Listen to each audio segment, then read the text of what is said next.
Well, hello, General Hospital Daily Recap fans. Today's daily recap is for Thursday, September the 26th, 2024. Thursday, September the 26th.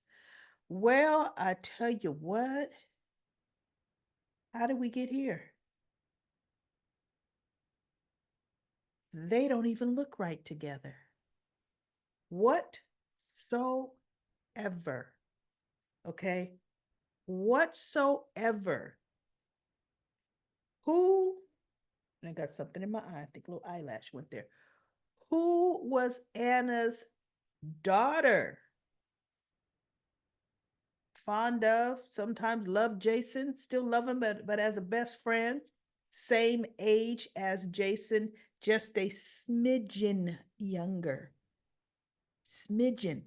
Robin, this here, nope. So let's talk about how they got there. So the card game is between Sidwell, Lucky, and Jason. Sidwell gets guards take Holly and Anna, put them in a cell that miraculously had two beds in it, right? Anna couldn't find anything to pick the lock. And Holly told her, "No, you ain't gonna find nothing in here." She's thinking, because girl, look, I could spot it a mile away. I know how to get out of sticky situations, and I wasn't a WSB spy. So anyway, Sidwell's guards come in, tell him something. He gets up, he tells Jason and Lucky, "I'll be right back. I gotta handle something." So when he leaves, Lucky is like, "Look, you and Anna, I'm gonna lose. You and Anna need to get out of here." Jason says, "No, we can't. We came here to get you." He goes, "I'll figure out a way." So he goes, "Listen to me, Lucky. Lulu's condition has deteriorated. She needs a liver transplant. She's dying. You need to get to Port Charles." And Lucky's like, "Wait, what?" Because, see, Holly didn't have a chance to tell him when she allegedly was going to get him out. So now at this point, Sidwell comes in. And Lucky's still reeling from the information Jason said, which means no, that he has to win, which means Jason and Anna is going to die. So they play the hand. And of course, Sidwell loses every hand. Lucky's hand beats Sidwell's hand. Jason is looking at his straight, right? And I think that's what that was. I'm almost sure that was a straight. If not, every in comment corner, tell me what kind of hand did Jason have? Because see, I'm not a poker player. It wasn't a full house. I think that was a straight. So anyway, Jason looks at his cards and knows he's won. So he folds his cards, turns them over, like, "Okay, I fold, I lost." So Sidwell tells his men, "Okay, get him up, put him in the cell with Anna, bring Holly in here." So that's what the guys do. Jason is handcuffs. They had took the handcuffs off the women when they put them in the cell. Why, I don't know. But anyway, they did. So the flimsy little thing she couldn't pick the lock with, Jason is like, "Try to pick these handcuffs." And she goes, "Jason, it's too flimsy. I can't." And he goes, "Just try, Anna, try." And in my mind, I'm thinking, okay, the wire may have been too flimsy, but what happens? She had it folded in half. What happens if you fold it into a fourth? That means it's now 4 ply, right? Anna, think. You're an ex spy. And what I don't know is, why don't you have a hairpin in your hair? That's spy game 101. Have plenty of hairpins. When they're searching you, they ain't gonna do all this to your hair. You know that, girl. Anna. So, of course, she couldn't get it open. And she goes, "We're gonna die in here, aren't we, Jason? We're gonna die tonight." Since when are you afraid of death? You now kick into, "Let's get another plan." Because he goes, "Look, when these guards come in, We gonna have to take him out. I can't do it with you handcuffed. Girl, you know self-defense martial arts. You know how to disarm some folks. Anna, at least the Anna of old used to. I don't care if you gotta kick him into Jason. Jason takes his handcuffs around their neck and choke him out. Come on, Anna. Valentine has ruined that chick. Ruined her. So she's kind of, we're gonna die tonight, aren't we? And she puts her head on his chest. And they're as they're coming away from each other, of course their mouths are close, but not that close. But Jason hears something. So then he kind of like rushes in, pulls her to him to kiss him and kisses him. Me, that's a plan to me. He hurt the guards. I think he's got a little plan in. Anna don't know it's a plan because she's like, "Whoa, hey, what?" you know?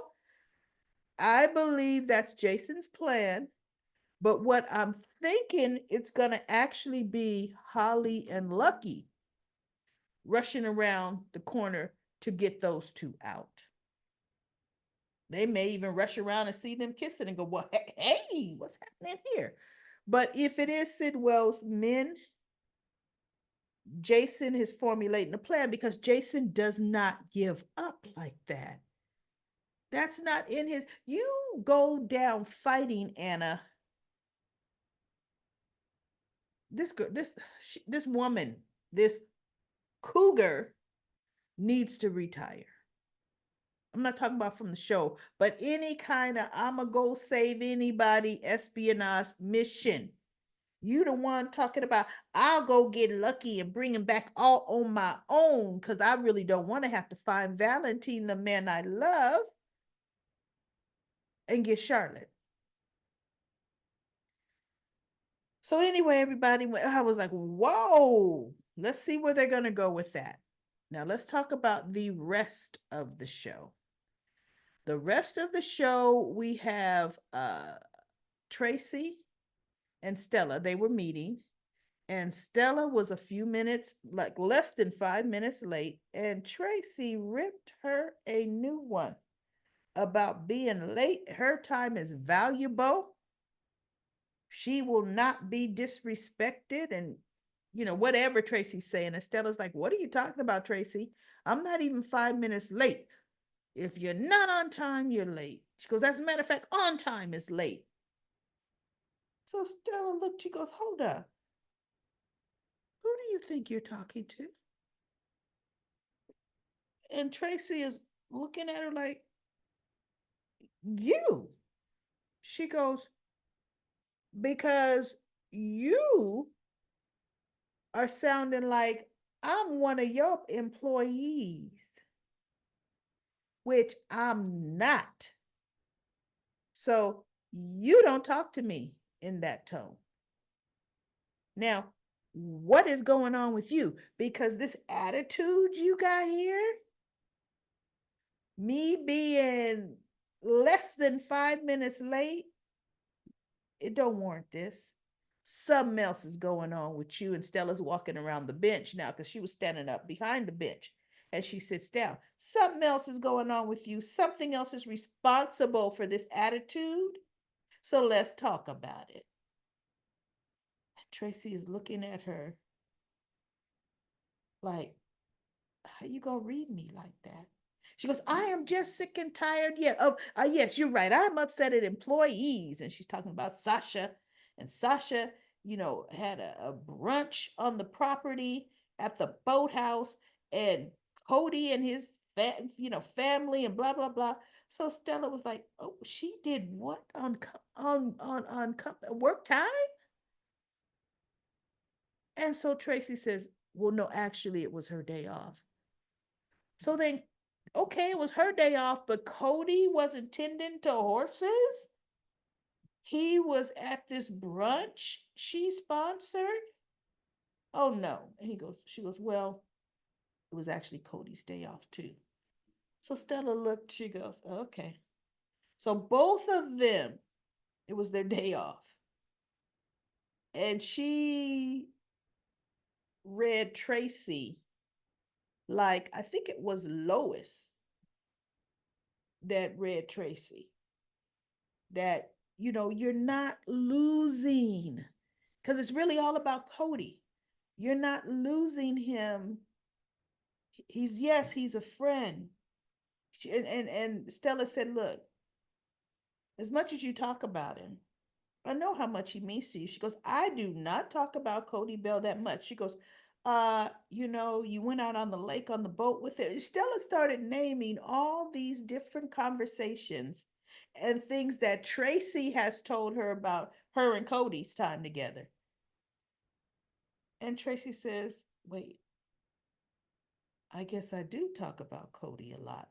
Stella says, "Tracy, we've been coming here for months now. Months. I listen to you because, see, that's what a good friend does. See, and a good friend, you don't understand and you don't know what a good friend is. You don't know what a good friend looks like when she's even sitting here next to you on a bench." And Tracy looked at her. She goes, "I owe you an apology. I should never have spoken to you that way, and it will not happen again."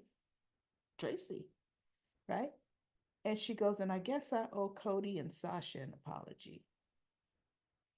So she goes to the barn, I mean, to the stables. Cody and Sasha haven't learned go upstairs. Better yet, when you're off, go to the Metro Court, get a room because you're interrupted. This is daytime. They both are working right now or supposed to be working right now. Are they on lunch break? Yeah, but you don't do this kind of thing where people could come in and out of the stables. James just left. We all know little James, he comes back. James is everywhere he is not supposed to be. So, no, to me, tomorrow, Tracy does need to reprimand them for this. You guys could do whatever you want to do at night when you're off duty. Like what's her name? Olivia said, "No, Cody, you don't sneak up to that main house." Uh-uh. But Sasha could go down there, but after hours. So we'll see what happens tomorrow. We have Ned and Drew arguing, and Drew was saying no, that they have to now strike while Valentine is gone. ELQ is suffering. The scandal that's come out about Valentine is hurting the stock. And Ned is like, "I don't disagree with you." So he goes, "Good. Then we need to enact the plan." The plan is, and Ned said, "For me to be CEO." And Drew said, "No, for Michael to be CEO." And Ned looks at him like, he goes, "Wait, what?" He goes, "Ned, Michael is the best man for the job. And if you truly care about ELQ, you will understand what Michael brings to the table." And Ned says, "I don't say Michael doesn't bring something to the table, but I've run ELQ longer than Michael's run ELQ." And I'm thinking, that's debatable, Ned. You in and out and all around. And Michael is the one that comes in and makes it profitable when it's under his control consistently, right? So Michael comes in with Willow, and Willow's looking in, and he goes, "Michael, good, you're here. We need to iron out this whole ELQ. I told Ned what our plan is." And Ned's like, "See, and that's the problem. Our plan, it's always you two against me. Your plan. No input from me. That's what I have a problem with." And Michael says, sorry, no can do. Got stuff to do. Willow and I are going to the boathouse. We are going, they've had plans, right? I think they were going to go out on the lake. So um Drew says, well, you know what? Can you postpone it? Because this conversation is very important. See, Drew's idea. We need to talk about it now. So Willow says, no, Michael, just take care of it. No, it's no problem. She goes, I'll just go on. He goes, okay, can you go to the boathouse and get stuff ready? And I'll be there. Wait for me. So Drew says, well, this might take some time. Or Ned says this might, one of them says this may take some time. She goes, no, I'll go and get things ready. So she leaves. And now Drew, Michael, and Ned are kind of going back and forth, but the conversation is starting up. And Drew says, you know what? Ned is right. And they both looked at him. Ned is right. He goes, it has been 2-on-1. You two work this out together. I absolutely believe you can. I've got something to do. That son of a. I knew exactly where he was going. I knew exactly what he was going to do. And guess what he did? That sleazeball snake in the grass goes to Willow at the boathouse. Willow, and she's like, what are you doing here? I mean, seriously. She's like, why are you here? No, when you left, you looked like you were upset. I just wanted to make sure. She goes, that is not for you to do, Drew. That is not for you to come check up on me. She goes, keep your distance. I have asked you over and over again to stay away from me, Drew. And he's coming, no, look, Willow. It's not my intent. Like, oh I'm so honest hearted here, Willow. As he's trying to inch his way a little closer to Willow, and she said, "You know what? No, no. I'm tell you right now, Drew. No, you need to just leave me alone. You know I have feelings for you that I should not have, yet you keep coming. No, that is not mine. No, shut up. I was just cursing up a storm, everybody, at Drew. Cursing up a storm. So now Michael and Ned's conversation is over because Maxie said she needed to go and find Drew to go over some things with him. Um, she asked if Ned could watch little James because little James was done with his writing lessons, came up to the main house. Or Maxie went down and got him. Probably Maxie went down and got him, brought him back to the main house. And she goes, it will not take long, but can you watch him? And James says, I don't need nobody to watch me. She goes, oh, yeah, you do. Shall I mention the lake? And he goes, that was one time. She goes, and one time, way too many that should never happen. She goes, one time in the lake, but 2 times disappearing. And he goes, so Ned says, don't worry, Maxie, I got him. And he had his hands like on lockdown on little James, right? James looking. So Maxie leaves, and I said, oh, but before Ned and Michael's conversation ends,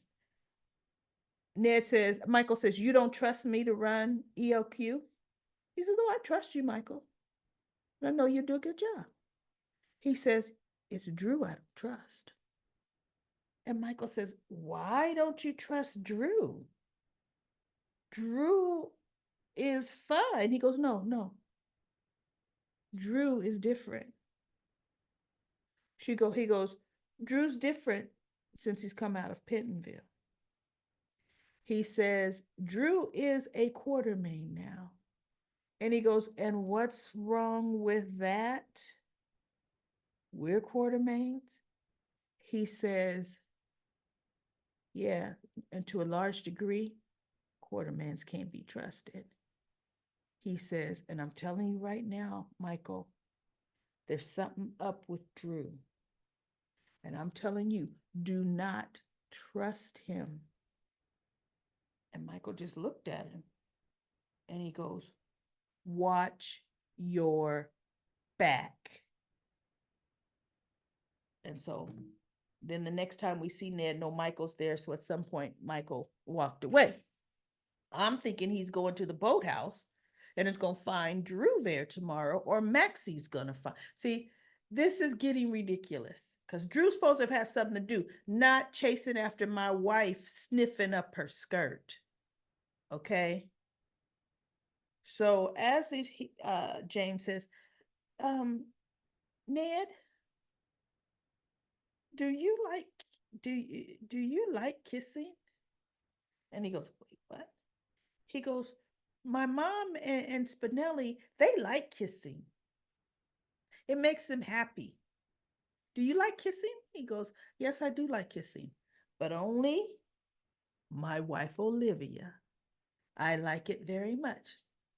So then why would kissing make Willow, bingo, feel sad?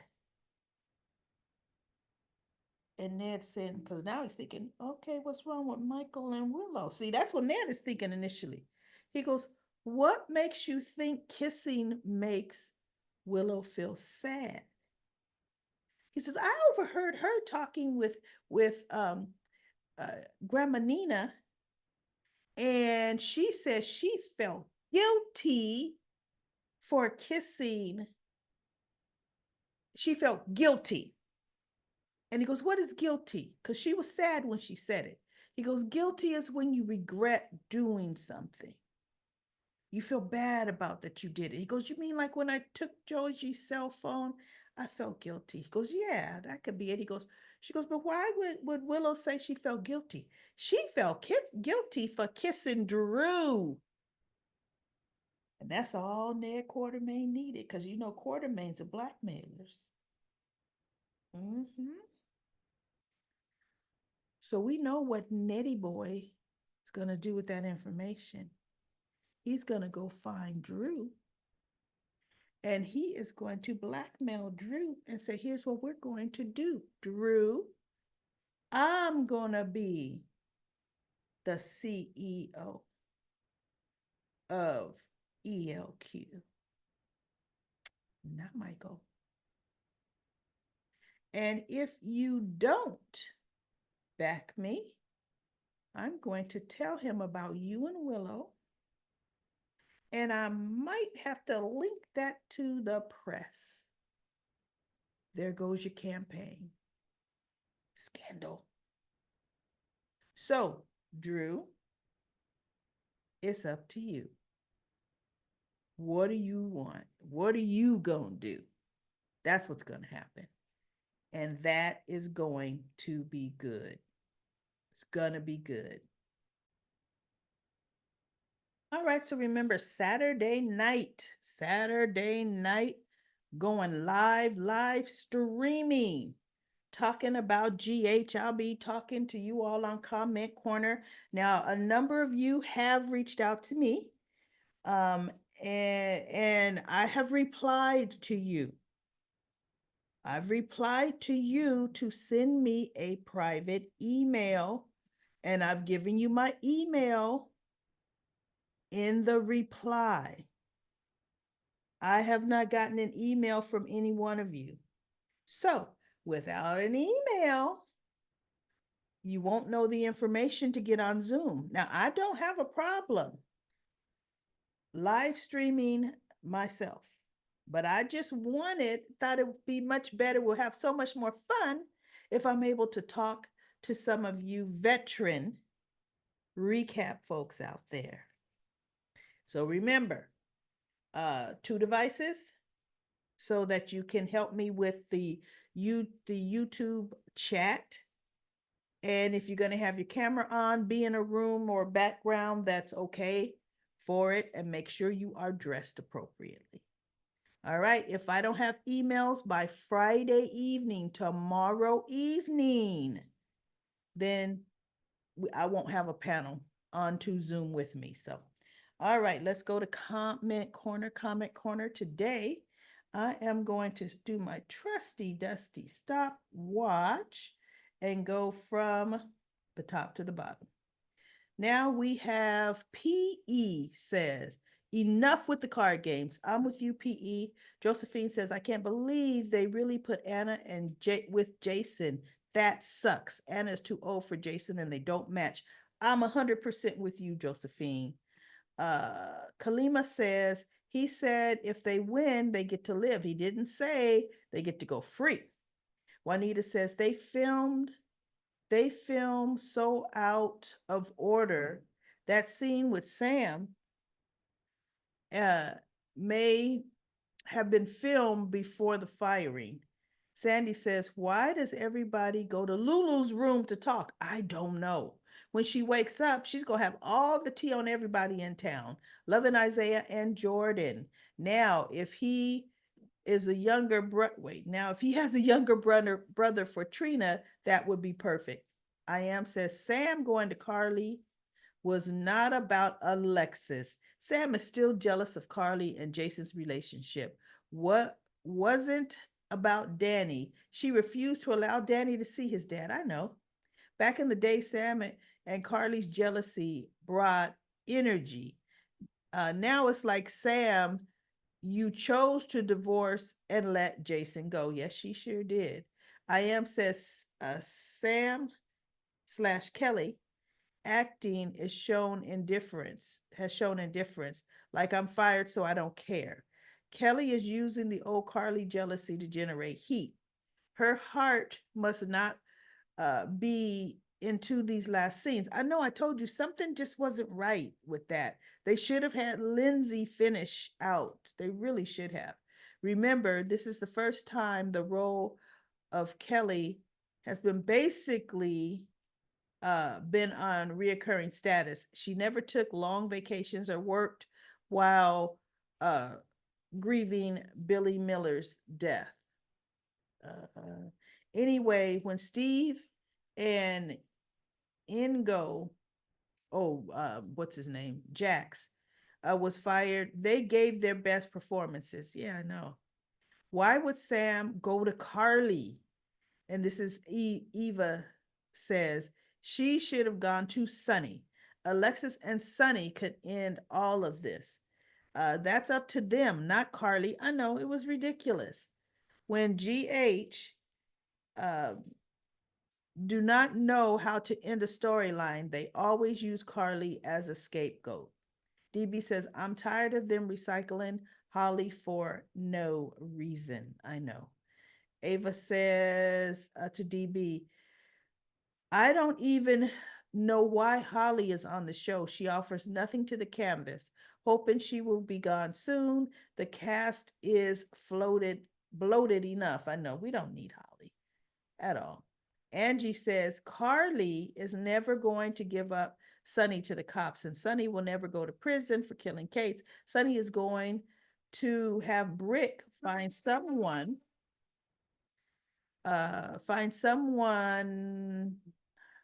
wait, who is willing to confess to the Kate's murder for a few millions. I really wasn't like Sunny, who is it? Wait, I really wasn't like Sunny, who's a mob boss, to kill anyone himself, when he has so many guys working for him. I could see Sunny taking the heat for Christina, the person who really killed Kate. Maybe Christina's mental health is worse than we think. Nah, they showed Sunny killing Kate. Karen says, yes, I felt they were saying that about Kelly. She probably holding back tears. Kelly's heart wasn't in the scene. Nope, not at all, which is why I don't know why we did that. Linda says, I strongly believe the plot twist is happening here with Sunny and Christina. I believe what we saw at the boathouse was what Christina saw in her mind. because because the killing was so sloppy. I believe the murder weapon is Sonny's gun. Christina killed Kate's, and Sonny saw her do it. Um, and just covering it up because Christina's questionable mental state. Christina had to have blacked out when she killed Kate's. Um, that would make sense to me. Yeah, that would be a writing twist, but Christina would have had to black back in and when she drove the car home, right? Christina changed when Kate was questioning her. That was true. It was totally like a new personality popped into her. Sonny needs Carly for an alibi because the police will place him there, and Sonny didn't have to testify against his daughter. Wouldn't have to testify against his daughter if Sonny wasn't. If Sonny wanted to kill Kate, Sonny wouldn't have left the body. Leaving the body is a sloppy move, and Michael wouldn't have known about Sonny doing it. Yeah, it's so true. Sonny found the body and Michael ran into Sonny. Well, we'll see. We'll see if they're going to change that and rewrite history. I don't know if they're going to do that. Jade says, I'm so tired of Sam and her attitude towards Sonny, especially since she was in a relationship with his son. She's willing to throw his father under the bus for her mom. Yes, she is. And Sarah says, not just about Dante, but Sam also was in a relationship with Sonny. She was pregnant by Sonny when she first got involved with Jason. I like Sam and respect her trying to help her mother, but she ought to have a better reason than just do the right thing. I know. And then Richard says to Sarah, agreed. Kalima says, Sam was with brothers Sonny and Rick, son Dante, friend Jason, his twin brother Drew. I know Sam's all over the place. She lost her baby by Sonny and had a boy by Jason, and a girl by Drew. Lots of ick factor there. Kelly may not have given her best performance, but I'm glad she came back to do the scenes. If Sam is going to die, I'd rather see Kelly do it. She started the role. Let her finish it off. Hire Lindsay to do another part on the show. Okay, all right, everybody. That is it. That's it for Comment Corner. I'll be back tomorrow. Actually, tomorrow might be a pretty good cliffhanger Friday. I kind of see them kind of gearing up to something good for Friday.